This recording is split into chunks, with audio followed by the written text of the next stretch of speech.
जोहार, मैं बोल रहा हूं राजेश कुमार। पिछले वीडियो में हम लोग चर्चा किए थे बंगाल का, और बंगाल में हम लोगों ने एक चैप्टर देखा था कि बंगाल के स्वतंत्र सूबे का संस्थापक के रूप में जाना जाता है मुर्शीद कुली खां। तो ये जो मुर्शीद कुली खां है, उस मुर्शीद कुली खां के बाद सुजाउद्दीन, फिर हैदर जंग उर्फ सरफराज, और फिर आ गया था अली वर्दी खां। अब जरा कैरेक्टर को यहाँ से आगे बढ़ाना है। हमने कहा था कि अली वर्दी खां को बीवियाँ तो थी, लेकिन उन बीवियों से उसको बेटे नहीं थे, लेकिन इनकी बेटियों को बेटे थे। चूंकि बेटियों को बेटे थे तो स्वाभाविक है कि कोई ना कोई उसका उत्तराधिकारी बनता।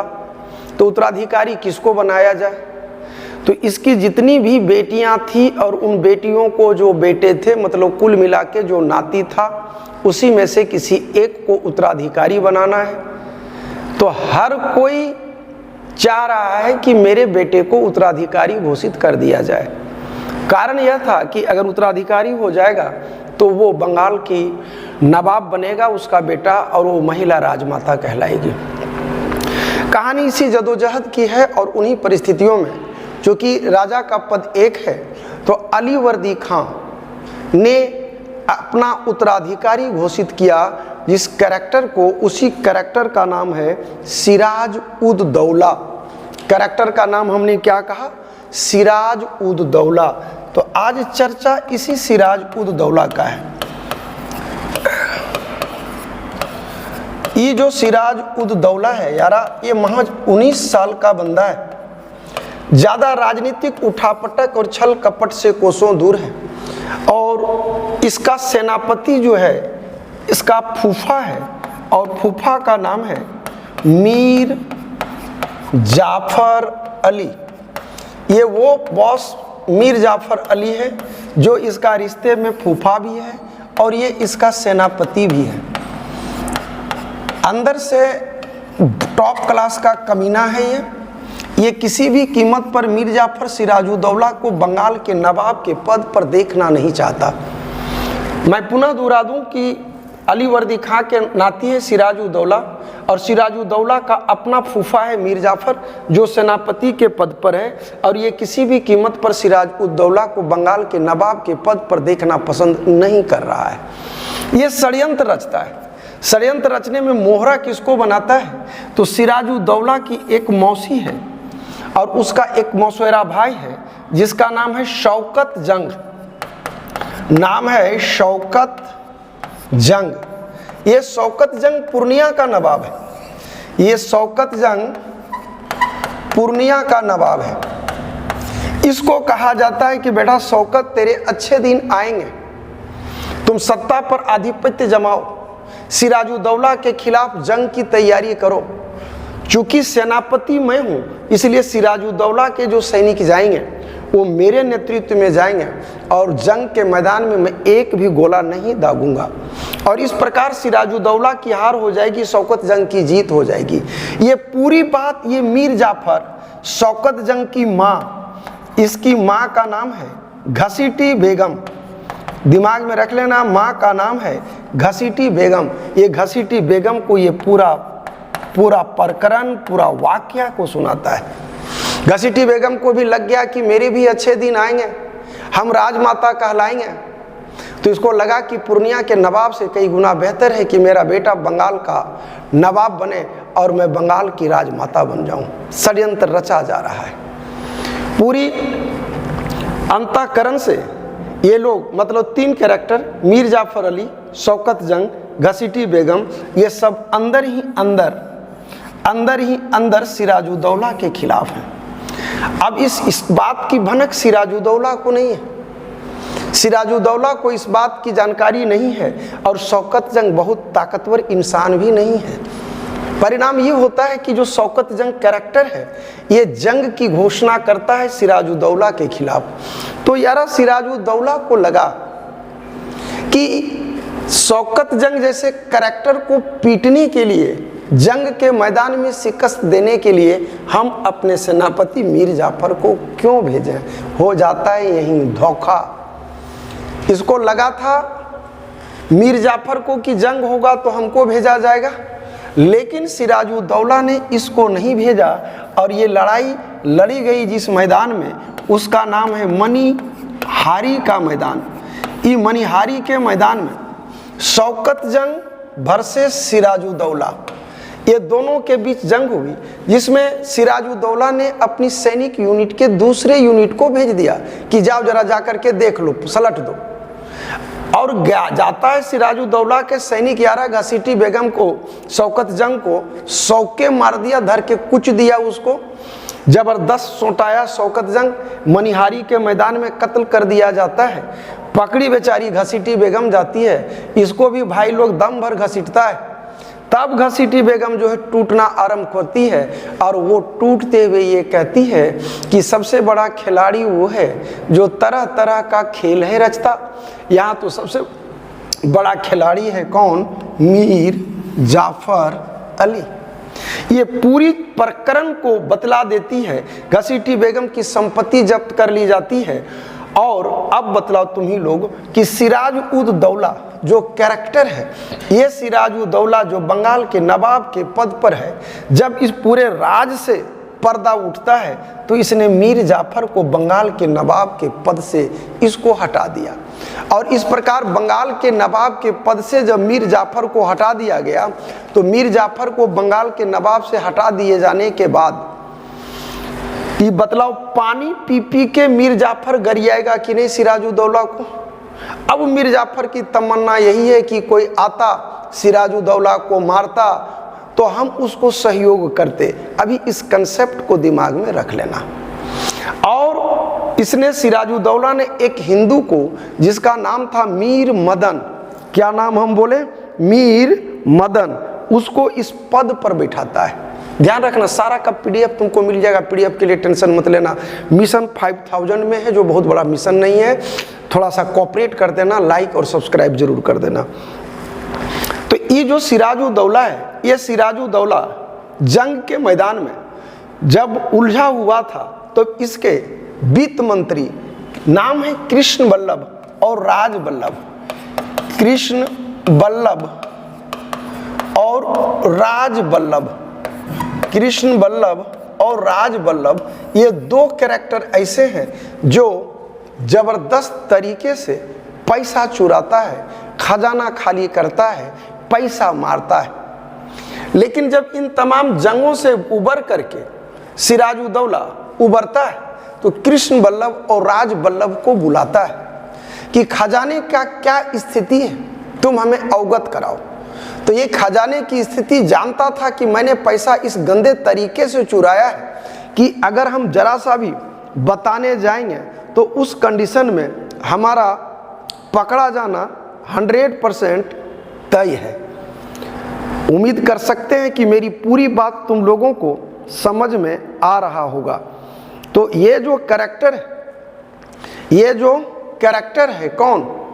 सिराजुद्दौला। जब कृष्ण वल्लभ और राज वल्लभ को बुलाया तो ये दोनों भाग के चले जाते हैं कलकत्ता। सवाल यह पैदा होता है कि ये कलकत्ता गया क्यों? क्योंकि कलकत्ता में था अंग्रेज। कलकत्ता में है कौन? अंग्रेज। तो चूंकि कलकत्ता में है अंग्रेज तो कृष्ण वल्लभ और राज वल्लभ जाता है अंग्रेज के पास और उससे यही कहता है कि ये मेरे प्राणों की रक्षा करो। और कलकत्ता का पूरा एरिया, ध्यान रखना, कलकत्ता का पूरा एरिया आता है किसके अधीन? तो सिराजुद्दौला के अधीन। तो ये जो सिराजुद्दौला है अपना एक मैसेंजर भेजता है अंग्रेज के पास और कहता है कि कृष्ण वल्लभ और राज वल्लभ मेरा मुजरिम है, इसको मेरे हवाले करो। ये कौन कह रहा है? सिराजुद्दौला अपने मैसेंजर के माध्यम से अंग्रेजों के पास भिजवाता है। लेकिन अंग्रेज कृष्ण वल्लभ और राज वल्लभ को सिराजुद्दौला के हवाले नहीं करता है। उल्टा सिराजुद्दौला के मैसेंजर को अंग्रेजों ने दम भर पीटा और वो बंदा बड़ा तेज तरार था। वही सिराजुद्दौला को समझाता है कि सिराजुद्दौला, मैं आपका मैसेंजर हूँ, मेरे साथ ही इतना बुरा बर्ताव, मतलब आपकी कोई इज्जत नहीं है और आपके आपको वो लोग राजा का दर्जा नहीं देता है। परिणाम यह हुआ कि सिराजुद्दौला के मन में आक्रोश तो आया, लेकिन उसने कोई कदम नहीं उठाया। इसी बीच सिराजुद्दौला ने 2 आदेश और दिए। तो अंग्रेजों के साथ उसके विवाद के कारणों में एक कारण हुआ कृष्ण वल्लभ और राज वल्लभ को शरण देना। दूसरा कारण जो था, अंग्रेजों को सिराजुद्दौला ने मना किया कि तुम चंद्रनगर में, ध्यान रखोगे, चंद्रनगर में किलेबंदी नहीं करोगे। चंद्रनगर में किलाबंदी नहीं करने की हिदायत दी गई, लेकिन अंग्रेज नहीं माना। चंद्रनगर में भी किलाबंदी कर दिया। कहोगे चंद्रनगर में ऐसा क्या था? तो ध्यान रखना, चंद्रनगर में फ्रांसीसियों की बस्ती थी। चंद्रनगर में फ्रांसीसियों की बस्ती थी, तो उस जगह पे अंग्रेजों को मना किया गया था किलाबंदी नहीं करने का, लेकिन चंद्रनगर में अंग्रेजों ने किलाबंदी कर दिया। दूसरी घटना है जिसके कारण सिराजुद्दौला अंदर से बहुत दुखी है। तीसरी घटना है दस्तक का दुरुपयोग। दस्तक क्या है समझोगे? एक प्रमाण पत्र है।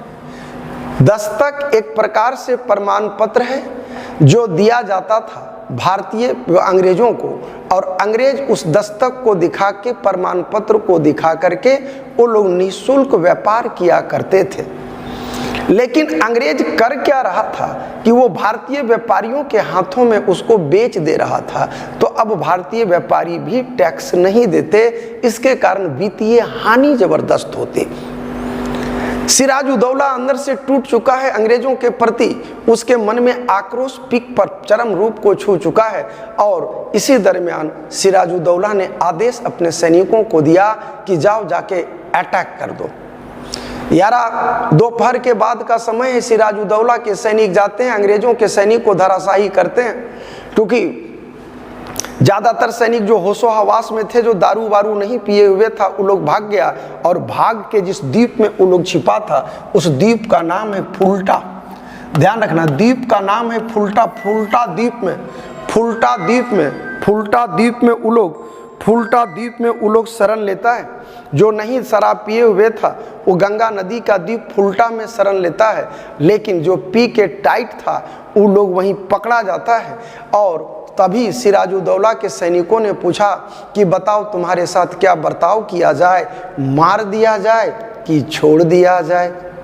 साहब अब तुम जानबे करते हो यार, दारू पीने के बाद एक ही चीज़ का जुगाड़ होना चाहिए, वो है सुतने का।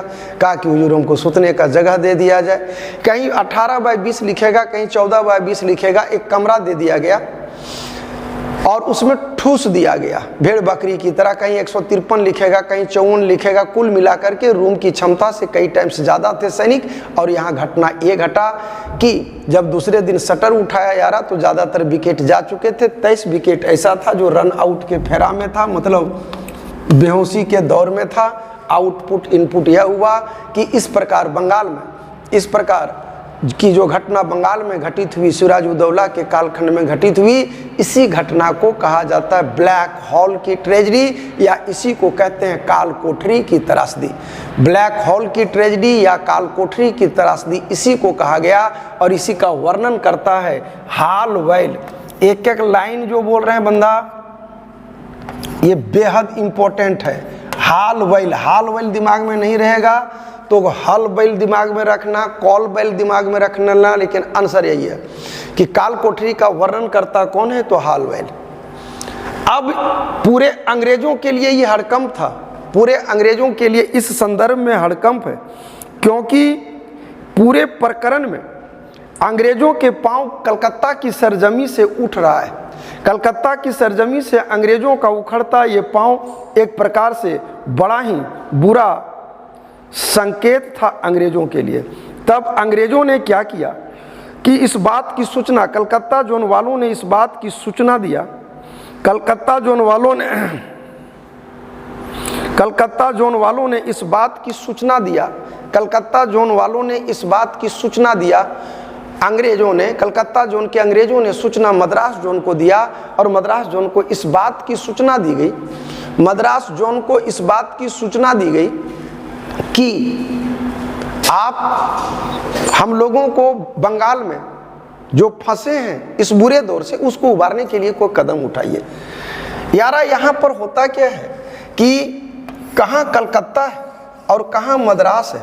यहाँ पर मद्रास पड़ता है और इस जगह पे कलकत्ता है, यहाँ पर कलकत्ता है, यहाँ पे मद्रास है। यहीं से एक जत्था चलता है जिसका नेतृत्व कर रहा है क्लाइव। क्लाइव अपने साथ 2 कैरेक्टर को लेता है। एक का नाम है किलपैट्रिक, सब पीडीएफ में है बाबू, किलपैट्रिक, और एक का नाम है वाटसन। लेकिन जो ऐसे कर रहे हैं ऐसे सुन लेना, फिर उसको देख लेना, मजा आ जाएगा। एक का नाम है किलपैट्रिक और एक का नाम है वाटसन। क्या क्या नाम हम बोले? किलपैट्रिक और वाटसन, किलपैट्रिक और वाटसन।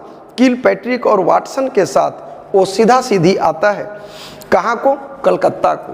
तो ये जो मद्रास से चलता है क्लाइव, किलपैट्रिक और वाटसन को लेके कलकत्ता पहुंचता है और यहाँ पर करता क्या है कि ये डायरेक्ट क्लाइव ने आओ देखा ना ताव देखा, सीधा सीधी सिराजुद्दौला के सैनिकों पर अटैक कर दिया। यारा अनायास और एकाएक हुए इस आक्रमण के कारण सिराजुद्दौला के सैनिकों की हार हो जाती है और यहीं पर एक संधि हुई। ध्यान रखना, उस संधि का नाम है अली नगर की संधि। संधि का नाम क्या है? अली नगर की संधि। ये अली नगर की संधि ने सिराजुद्दौला को उसको घुटने पर ला दिया। अंग्रेजों ने किलाबंदी का अधिकार ले लिया, अंग्रेजों ने सिक्का ढालने का अधिकार ले लिया, और सबसे महत्वपूर्ण बात, अली नगर कलकत्ता का पुराना नाम भी है। लेकिन यारा यहाँ पर एक घटना घटित हो गई।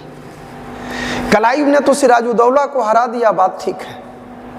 जैसे तुमको मान लो अंतरराष्ट्रीय डॉन जो है, क्या नाम, दाऊद इब्राहिम भेटा जाए और तुम नहीं पहचानो, उसको धर के ढूंढ दो। लेकिन जब तुमको ये पता चल जाए कि हमने बड़ी मार मारा है दाऊद इब्राहिम को, जिसको हम मारे हैं वो दाऊद इब्राहिम है, तो मतलब बिन खैले पीले घरों में बेहोश होगा कि नहीं? क्लाइव के साथ यही सीन था। क्लाइव जब मूल्यांकन किया कि सिराजुद्दौला के पास कितना घोड़ा है, कितना हाथी है, कितना तोप है, कितना गोला बारूद है, तो क्लाइव को लगा कि बप्पा ये तो साला अगम अथाह से ना एकरा पास रे भाई, ये जब चाहेगा तो हमको रौन देगा। तब क्लाइव को लगा कि यहाँ राजनीति नहीं, यहाँ कूटनीति का सहारा लेना होगा। आउटपुट ये हुआ कि क्लाइव पता करना आरंभ करता है कि कौन कौन ऐसा कैरेक्टर है, कौन कौन ऐसा कैरेक्टर है जो है तो सिराज के साथ लेकिन अंदर से दुखी है। अब बतलाओ, पहला कैरेक्टर मीर जाफर होगा कि नहीं, जिसको कभी प्रधानमंत्री के पद पर होता था, सेनापति के पद पर होता था, जिसको उसके पद से हटाया गया था। तो इन लोगों के बीच समस्या ये थी कि प्रशासन की भाषा फारसी, इन लोगों की भाषा अपनी भाषा अंग्रेजी, तो कैसे क्या होगा, कौन होगा जिसको दोनों भाषा की जानकारी होगी? तो यहाँ एक कैरेक्टर आता है जो बिचौलिया का काम किया, उसका नाम है अमीन चंद। ध्यान रखना, उसका नाम है अमीन चंद। अमीन चंद ये वो कैरेक्टर है जो बिचौलिया की भूमिका का निर्वाह करता है। ये अमीन चंद बोलता है क्लाइव को कि हुजूर हम बता देंगे कि कौन कौन ऐसा कैरेक्टर है सिराजुद्दौला के साथ जो सिराजुद्दौला से दुखी है, जो सिराजुद्दौला से दुखी है। और उसका पूरा बायोडाटा दिया किसने? अमीन चंद ने। कौन कौन दुखी था? तो बतलाओ, दुखी आत्मा में तुम्हारा मीर जाफर होगा कि नहीं? ये मीर जाफर कभी सेनापति हुआ करता था, जिसको इसके पद से क्या किया गया था? हटा दिया गया था, जिसके कारण वो अंदर से क्या था? दुखी था। एक कैरेक्टर था राय दुर्लभ। राय दुर्लभ कभी कोषाध्यक्ष हुआ करता था, नाम ध्यान रखना, राय दुर्लभ। ये राय दुर्लभ कभी कोषाध्यक्ष हुआ करता था। इस राय दुर्लभ को उसके पद से सिराजुद्दौला ने हटाया था, के कारण राय दुर्लभ दुखी था। तीसरा था कलकत्ता का प्रभारी मानिक चंद। ये मानिक चंद कलकत्ता का प्रभारी था। इसको रह रह के सिराजुद्दौला डोज देते रहता था कि तू आदमी ठीक नहीं है, कल हटा देंगे, आज हटा देंगे। ये भी बेटा सोचता था कि साला एक बार भी तो बोलो कि 10 दिन स्थिर रहने देंगे। ये भी दुखी था। और एक कैरेक्टर और दुखी था जिसका नाम था जगत सेठ। जगत सेठ यारा अपने टाइम पीरियड का धीरू भाई अंबानी था। इसका अली वर्दी खां के समय में तुती बोलता था, लेकिन अभी इसके कालखंड में कुत्ता भी पूछने को तैयार नहीं है। तो ये 4 महान सुरमा भोपाली सब है जो अंदर से दुखी है सिराज उद दौला से। कौन कौन? मीर जाफर, राय दुर्लभ, मानिक चंद, जगत सेठ। मीर जाफर इसलिए क्योंकि सेनापति के पद से हटाया है, राय दुर्लभ इसलिए क्योंकि कोषाध्यक्ष के पद से हटाया है, मानिक चंद इसलिए क्योंकि कलकत्ता के ये प्रभारी था लेकिन अंदर से दुखी था, जगत सेठ को राज दरबार में वो रुतबा, वो इज्जत नहीं था जो इज्जत उसको चाहिए था। सारे आत्मा दुखी है और इन तमाम दुखी आत्माओं को एक मंच पर लाने का श्रेय जाता है अमीन चंद को।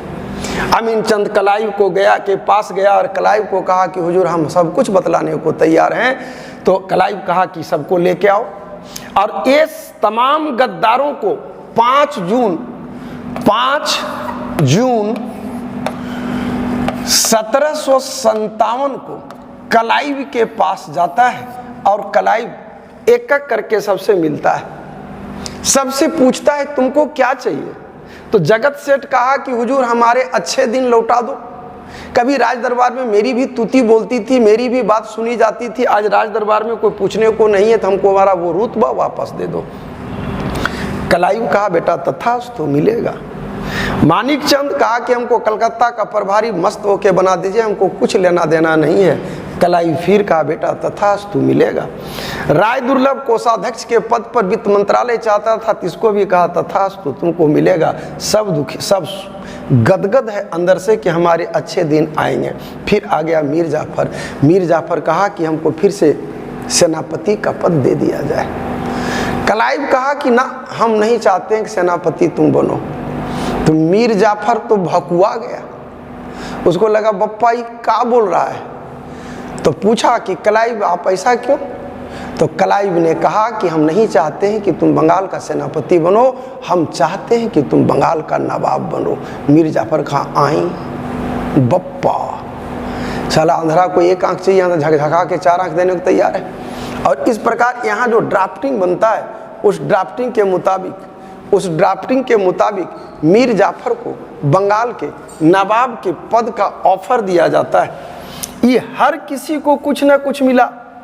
ये बंगाल का नवाब बनेगा, ये कोषाध्यक्ष बनेगा, कलकत्ता का प्रभारी बनेगा, इसको अच्छी मान आदर इज्जत और रुतबा मिलेगा। ले दे करके पैकेजिंग तैयार हो गया। ये जो अमीचंद था ना, ये अमीचंद टॉप क्लास का गद्दार है।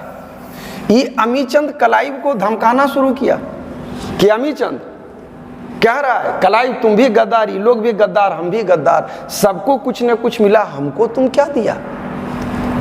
कलाइव कहा कि बोलो तुमको क्या चाहिए। अमीन चंद कहा कि हुजूर हमको ज्यादा कुछ नहीं चाहिए, हमको अभी 50 लाख रुपया दे दीजिए। कहीं 30 लाख लिखेगा, कहीं 50 लाख लिखेगा, इसको पर ज्यादा जाना मत। 50 लाख दे दीजिए और जब जंग हम लोग हार जाएंगे तो जो भी खजाना का होगा उसका 50% दे दीजिएगा। ये तो बेटा कलाइव को दीने में तारा नजर आने लगा कि कहाँ से लाएगा वो 50 लाख या 30 लाख जो भी है। और बात रही खजाने का 50% तो जंग जीतने के बाद का है। कलाइव को लगने लगा कि ये क्या हो गया, चूंकि बार बार अमीचंद धमकी दे रहा है कि अगर नहीं देगा तो मैं सारा षड्यंत्र पर्दाफाश कर दूंगा और सारी चीजें हम सिराजुद्दौला को बता देंगे। यारा 1757 की लड़ाई नहीं है, 1757 में पलासी के युद्ध का एक षड्यंत्र है। यूपीएससी मेंस में पूछा हुआ मेंस का सवाल भी है कि 1757 का युद्ध एक सुनियोजित षड्यंत्र का परिणाम था। तो जो हम सामान्य शब्दों में तुमको समझाएं, ये पूरा पीटी ओरिएंटेड भी और मेंस ओरिएंटेड भी इसी स्टोरी को यूं ही लिखना था। अब बारी आई कि पैकेजिंग हो गया। अब कलाइव को लगने लगा कि 5 जून की संधि हो चुकी है, लेकिन कलाइव को अंदर से जबरदस्त डर है कि कहीं बात लीक हुआ तो स्थिति बड़ी बद से बदतर हो जाएगी। यही कारण था कि अब जंग का मैदान निर्धारित हो गया पलासी में। पलासी नाम क्यों पड़ा, क्योंकि पलास का पेड़ वहां ज्यादा था। और 23 जून 1757, ध्यान रखना, 23 जून 1757 को पलासी के मैदान में तमाम सिराजुद्दौला के सैनिक और इधर से अंग्रेजों का नेतृत्व करता क्लाइव जंग के मैदान में उतरते हैं। तो जंग के मैदान का रुख तो पहले से ही निर्धारित हो चुका था। ये मीर जाफर के यूनिट में भी जो सैनिक थे, उन लोगों ने, तमाम गद्दारों ने एक गोला नहीं दागा। मात्र 2 कैरेक्टर ऐसे थे जो बड़ी बहादुरी और वफादारी के साथ लड़ा था। उसमें एक का नाम है मीर मदन और एक का नाम है मोहनलाल। भूलना मत, बड़ी इंपॉर्टेंट है। एक का नाम है मीर मदन और एक का नाम है मोहनलाल। ये दोनों बेहद वफादारी और ईमानदारी पूर्वक जंग के मैदान में जंग लड़ते हैं। कौन कौन? मीर मदन और मोहनलाल। मीर मदन और मोहनलाल ये वो कैरेक्टर है, मीर मदन और मोहनलाल ये वो कैरेक्टर है जो जंग के मैदान में पूरी ज़बरदस्त और ईमानदारी पूर्वक जंग के मैदान में जंग को लड़ता है। और मीर मदन का पलड़ा इतना भारी था कि अकेले क्लाइव के पासे को पलट सकता था। मोहनलाल का भी यही सीन था, लेकिन पलाश के पेड़ के आड़ में छिप कर जब गोली मारना आरंभ करता है तो वही अनायास एक गोली लग जाता है और वहीं धराशायी हो जाता है। कुछ समय के लिए जंग को रोक दिया जाता है और जैसे ही जंग को रोकता है क्लाइव अपनी जीत की घोषणा कर देता है। और क्लाइव इन्हीं गद्दारों मीर जाफर, राय दुर्लभ, मानिक चंद ये सब के साथ हो करके आगे बढ़ता है। इसी समय को जब सिराजुद्दौला देखता है तो अवाक हो जाता है। उसको पता नहीं था कि 1757 का ये जंग एक सुनियोजित षड्यंत्र का शिकार हो चुका है। जिसको सिराजुद्दौला वहाँ से भागना आरंभ करता है तो मीर जाफर का पुत्र मीरन उसका पीछा करता है और पीछा करता हुआ अंततः उसकी हत्या कर दी जाती है। और इस प्रकार मीरन के हाथों उसकी हत्या हो जाती है। ये कहानी था 1757 की पलासी के मैदान का। अब तुम लोग आओ पूरे PDF पर। क्या देखा?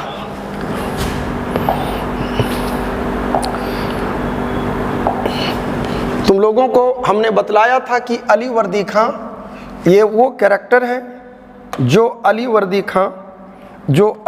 खां रघुजी भोसले के साथ संधि यूरोपियों की तुलना मधुमक्खी से किया। हम पिछले वीडियो में चर्चा कर चुके थे। अब आगे के कड़ी में तुम्हारे पास आता है वो कैरेक्टर है सिराजुद्दौला।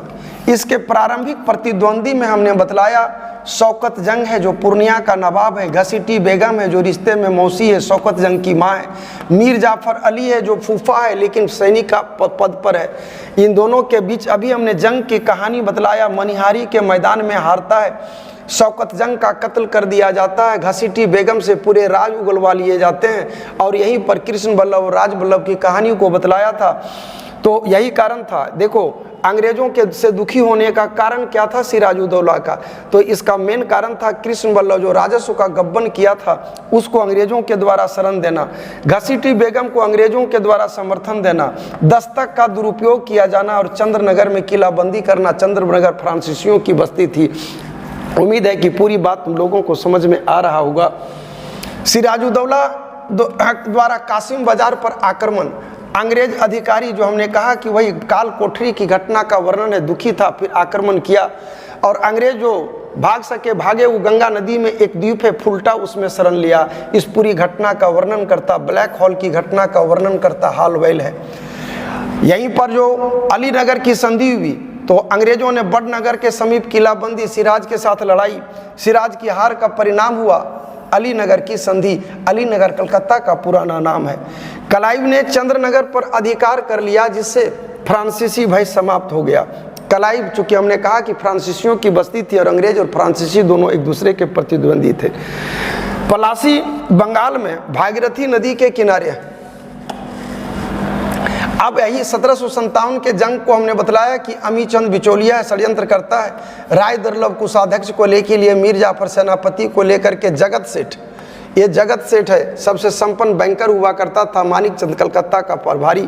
5 जून 1757 को संधि होता है और अमीचंद के समझौता पत्र पर वाटसन का जाली हस्ताक्षर करके अमीचंद को शॉर्ट टाइम के लिए क्या कर दिया जाता है, भ्रमित कर दिया जाता है, मतलब गद्दारी का शिकार यह भी होता है। और अंततः प्लासी का युद्ध 23 जून 1757 को होता है। पूरी ईमानदारी, निष्ठा और भक्ति के साथ मीर मदन और मोहनलाल लड़ता है। यहाँ गद्दार जो जंग के मैदान में गद्दारी किया, एक गोला भी नहीं दागा, उसमें मीर जाफर लतीफ़ खां राय दुर्लभ आता है। तुमको इस पॉइंट को ज़्यादा दिमाग में रखना है, क्योंकि यही दो ईमानदार हैं, बाकी जो भी होगा। तो तुम लोगों ने देखा कि ये देशभक्ति से लड़ने वाले कैरेक्टर मीर मदन और मोहनलाल हैं। सिराजुद्दौला की हार हो जाती है। इस प्रकार 1757 का जंग एक सुनियोजित षड्यंत्र का शिकार होता है। सिराजुद्दौला अपने प्राणों की रक्षा के लिए भागता है और वही मीर जाफर का पुत्र मीरन उसकी पीछा करता है और अंततः मीर जाफर का पुत्र मीरन सिराजुद्दौला का पीछा करता है और अंततः सिराजुद्दौला का कत्ल कर दिया जाता है। बंगाल में ल्यूक स्क्राफ्टन अंग्रेज के प्रतिनिधि के रूप में रहता है और इस प्रकार 1757 का जंग एक सुनियोजित षड्यंत्र का शिकार बन चुका होता है। अगर वीडियो पसंद आए तो आप निश्चित रूप से लाइक और सब्सक्राइब कर दें। ठीक है, अभी मिशन 5000 की ओर है, बड़ा छोटा मिशन है, कोऑपरेट कर दें, ऐसा मेरा कहना है। आगे आपकी मर्जी है। जय हिंद, जय भारत।